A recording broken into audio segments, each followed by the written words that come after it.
दोस्तों, क्या नरेंद्र मोदी मुसलमानों के दुश्मन है? क्या नरेंद्र मोदी मुस्लिम विरोधी राजनीति करके चुनाव को जीतते हैं? क्या नरेंद्र मोदी मुसलमानों से नफरत करते हैं? या कुछ ऐसे इल्जाम है जो पिछले 20 सालों से देश की अपोजिशन पार्टियां नरेंद्र मोदी पर लगाती हैं। पर हमने मोदी पर लगे हुए इन इल्जाम के फैक्ट को चेक किया तो सन्न रह गए। हमने पाया कि पिछले 10 सालों में मुसलमानों के लिए जितना काम किया है आज तक पूरे हिंदुस्तान में कोई प्रधानमंत्री ने नहीं किया है।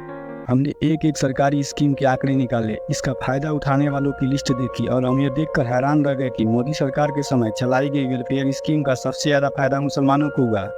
आर्टिकल 370 को हटाने से लेकर के ट्रिपल तलाक खत्म करने तक मोदी सरकार ने जिन जिन फैसलों को मुस्लिम विरोधी बताया गया उनसे सबसे ज्यादा फायदा मुसलमानों को हुआ। अब आप कहेंगे, अगर ऐसा हुआ तो खुद नरेंद्र मोदी पर एंटी मुस्लिम होने का ठप्पा कैसे लगा? तो चलिए आज इस ठप्पे पर बात करते हैं। क्या यह ठप्पा विपक्ष की साजिश है या खुद बीजेपी चाहती है? आज इसी मामले पर खुलकर बात करते हैं और पूरे फैक्ट और फिगर के साथ डिस्कस करते हैं। वीडियो पसंद आए तो प्लीज लाइक और शेयर जरूर करें, साथ में सब्सक्राइब करना ना भूलें। नमस्कार दोस्तों, आप देख रहे हैं इंडियन पॉलिटिक्स का सबसे कंट्रोवर्शियल टॉपिक, क्या नरेंद्र मोदी एंटी मुस्लिम है या मुसलमानों का सबसे ज्यादा भला करने? अगर इससे पहले हम इस मामले के हर पहलू पर अपना ओपिनियन दे, उससे पहले आप लोग कमेंट में अपना ओपिनियन दे सकते हैं। नरेंद्र मोदी ने बहुत सारे इंटरव्यू में यह बात बताया है कि मैं हिंदू मुस्लिम की राजनीति नहीं करता, अगर ऐसा करना होगा तो मैं घर बैठ जाऊंगा। मैं केवल उन लोगों की पोल खोलता हूं तो भारतीय कॉन्स्टिट्यूशन के खिलाफ बातें करते हैं। लेकिन बहुत सारे लोगों को प्रधानमंत्री की इन बातों से तसल्ली नहीं मिलती। वे लोग लगातार इस बात को दोहरा रहे हैं कि नहीं, मोदी जी तो एंटी मुस्लिम है। तो हमें लगा क्यों ना तसल्ली के लिए उनके फैक्ट चेक कर लिए जाए। दोस्तों, अगर मोदी सरकार एंटी मुस्लिम है तो सबसे पहले उनकी पॉलिसी में झलकेगा। अगर मोदी सरकार या बीजेपी मुसलमानों के खिलाफ है तो कभी नहीं चाहेंगे कि मुसलमान को वेलफेयर स्कीम का फायदा हो सके। मगर इन स्कीम पर नजर डालें तो आप जानकर हैरान रह जाएंगे कि सरकार के वेलफेयर स्कीम से सबसे ज्यादा फायदा मुसलमानों को हुआ है। दोस्तों, 2014 में नरेंद्र मोदी की सरकार बनने से पहले जहां सरकारी नौकरियों में मुसलमानों की हिस्सेदारी 5% पर थी, वहां आज 10% पर हो गई है। देश के मुसलमानों की आबादी 14% है, मगर पीएम आवास योजना में घर पाने वालों में 31% मुस्लिम है।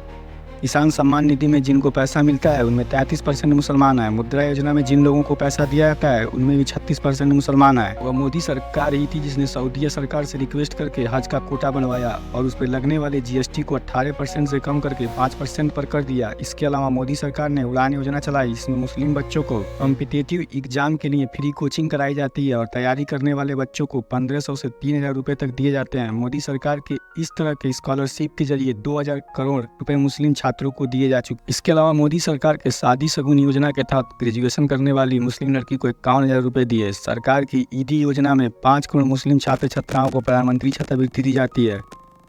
अब आप इसे 2014 के पहले की हालात से कंपेयर करें तो 2014 में मुस्लिम लड़कियों का स्कूल ड्रॉप रेट 70% था और आज ये 30% हो गया है। 2014 तक 3 करोड़ मुस्लिम बच्चों को स्कॉलरशिप मिलता था। इन सालों से यह बढ़ करके 5 करोड़ हो गया है। अब एक और आंकड़ा सुनिए। कुछ लोग 2002 का उदाहरण देकर के साबित करने की कोशिश करते हैं कि गुजरात का मुसलमान बहुत ही मुश्किल हालात में है और वह वहाँ पे नरक भोग रहा है, मगर वहाँ भी मुसलमान से जुड़ी जो आंकड़े हैं वो आपको हैरान कर देने वाले हैं। आपको जानकर हैरानी होगी कि गुजरात के ग्रामीण इलाकों में मुसलमानों की पर कैपिटा इनकम हिंदुओं से अधिक है। गुजरात के मुसलमान की साक्षरता दर भारत के मुसलमान के राष्ट्रीय साक्षरता दर से भी अधिक है।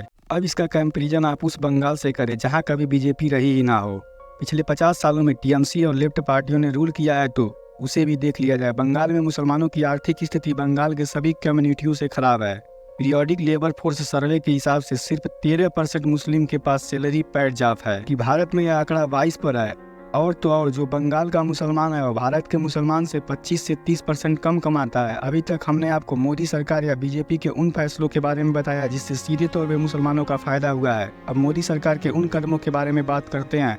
उठाई तो मुसलमान के फायदे के लिए गई थी, मगर कुछ मुस्लिम कट्टरपंथियों ने इसका विरोध किया क्योंकि यह फैसला उनकी ताकत को कमजोर कर रहे थे, ऐसा उन्हें लग रहा था। जब मोदी सरकार ने ट्रिपल तलाक खत्म किए तो मुसलमानों के एक सेक्शन ने इसका खूब विरोध किया। अंध विरोध का आलम यह था कि जिन मुस्लिम महिलाओं के फायदे के लिए स्ट्रिक्ट ट्रिपल तलाक को खत्म किया गया, कई शहरों में तो उन्हीं मुस्लिम महिलाओं को आगे करके ट्रिपल तलाक खत्म करने का विरोध किया गया। दुनिया में 56 मुस्लिम देश हैं, ज्यादातर देशों ने सालों पहले ही इसे खत्म कर दिया था। मोदी सरकार को लगा कि इससे बड़े पैमाने पर मुस्लिम बहनों का शोषण किया जा रहा है तो इसे खत्म किया जाए। तो इसमें गलत क्या था, लेकिन इस फैसले को ऐसे प्रोजेक्ट किया गया जैसा कि मोदी सरकार ने मुसलमानों से उनकी पहचान छीन ली हो। Thank you for watching. मिलते हैं जल्दी इसी टॉपिक पर एक बड़े एपिसोड में जिस पर मोदी सरकार की हर योजनाओं पर चर्चा करेंगे और मोदी सरकार के विदेश घूमने से क्या फायदे हैं उनकी भी बातें करेंगे। हमें और आपको क्या उनसे फायदा मिलने वाला है उनकी भी बात करते हैं। मिलते हैं जल्दी वीडियो में। धन्यवाद। Please like and subscribe.